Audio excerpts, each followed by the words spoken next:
नमस्कार शेतकरी बंधू, नमस्कार. मी आता ऊसाच्या फडात आहे. मी तुम्हाला आता एक नवीन जुगाड दाखवतोय. हा पुढचा जो ऊस आहे तो न सवळलेला ऊस आहे.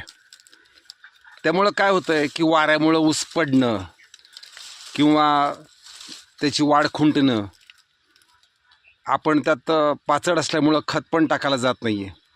परंतु मी आता काय केलं आहे, हे असं तारेचं एक जुगाड बनवलं आहे, ज्याने आपण असं हे याचं अडकवायचं आणि असं हा पाला याचा काढून टाकायचा. अगदी थोड्या वेळातच आपण भरपूर असं काम करतो आहे बघा. हे आता मी करत असं एवढ्या लांबपर्यंत आलो आहे. आता तुम्हाला प्रश्न पडेल की यानं काय फायदा होणार आहे.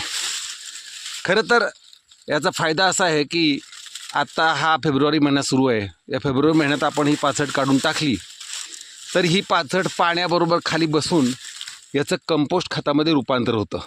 नाही झालं तर त्याला तुम्ही डिकंपोजर टाका किंवा आणि कुठलंही असं रसायन टाकून याचं कुजवण्याचं काम करा.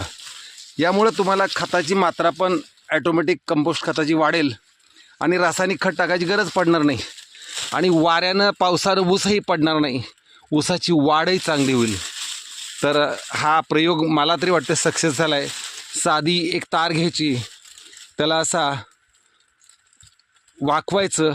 याच्यामुळं काय होतं की आपण अशी पासड केल्यानंतर आपण ही खेचून घेऊन खाली तळाला आज सरीमध्ये ओढून घेतो.